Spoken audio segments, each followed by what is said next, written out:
Bismillahirrahmanirrahim. Assalamualaikum warahmatullahi wabarakatuh. Di sini kami akan mempresentasikan memori virtual dari sistem operasi. Kami beranggotakan yaitu ada Gilang Mauludi dari YF19B, Hilda Fitriana Dewi dari 19A, dan saya sendiri sebagai moderator Muhammad Raja Nur Husain dari YF19D. Pertama akan dibacakan oleh saudara Hilda, saudara dikat ya. Pertama-tama akan dipresentasikan oleh saudari Hilda Fitriana Dewi. Dipersilahkan. Apa itu memori virtual? Memori virtual yaitu suatu teknik yang memisahkan antara memori logika user dan memori fisiknya. Keuntungan memori visual. Yang pertama, ukuran logical space bisa lebih besar dari ukuran physical address space. Lalu, hanya beberapa bagian dari program yang di-load ke memori. Pembuatan proses baru lebih efisien. Lebih banyak program yang berjalan secara concurrent. Butuh lebih sedikit I/O untuk load sebuah proses. Dan yang terakhir, address space dapat dibagi untuk beberapa proses. Selanjutnya akan dibacakan oleh Gilang Mauludi. Selanjutnya saya akan membacakan tentang implementasi memori virtual. Bagaimana cara implementasinya tentang demand pegging dan demand segmentation. Yang pertama itu demand pegging atau permintaan pemberian peg. Pada metode tradisional, bahwa seluruh peg untuk satu proses ke memori. Dan yang kedua ada pada demand pegging, sebuah peg dibawa ke memori hanya ketika dibutuhkan saja. Contohnya ketika perpaduan swapping dan pegging. Yang kedua ada konsep lazy swapper atau jangan swap peg ke memori kecuali ia dibutuhkan. Yang ketiga ada swapper yang berhubungan dengan peg swapping yang disebut dengan pegger. Selanjutnya ada demand segmentation atau proses permintaan segmen. Demand segmentation dapat meningkatkan stratifikasi tradisional ABC.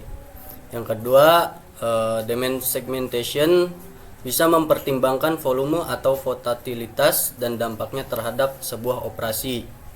Mengapa demand segmentation itu harus dilakukan? Karena dapat mengidentifikasi tindakan yang tepat untuk mengoptimalkan manufaktur, sourcing, dan distribusi masing-masing segmen.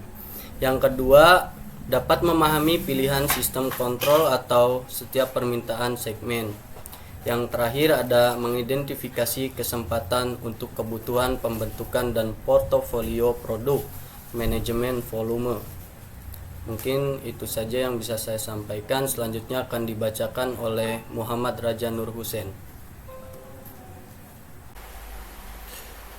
Baik, di sini saya akan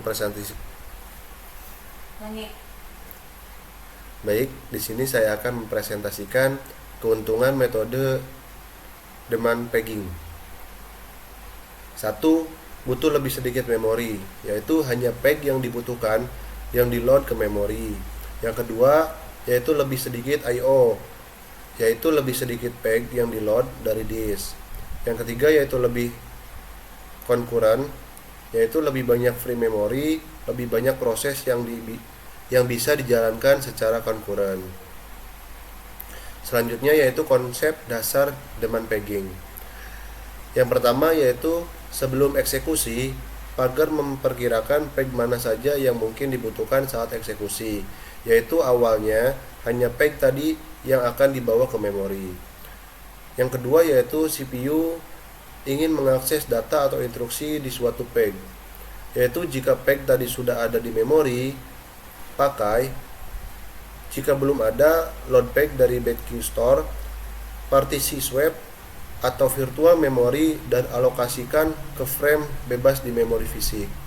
Yang ketiga yaitu ada dua cara implementasi akses backing store, yaitu bahwa seluruh program ke partisi swap, pagar ambil peg dari partisi swap atau virtual memory di swap in ke memori fisik. Terus yang kedua, peg ambil langsung dari file File system. Jika physical memory penuh, swap out peg di memori ke backing store.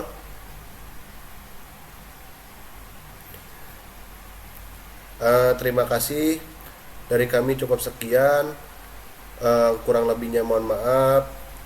Wabillahi taufiq wal hidayah. Wassalamualaikum warahmatullahi wabarakatuh.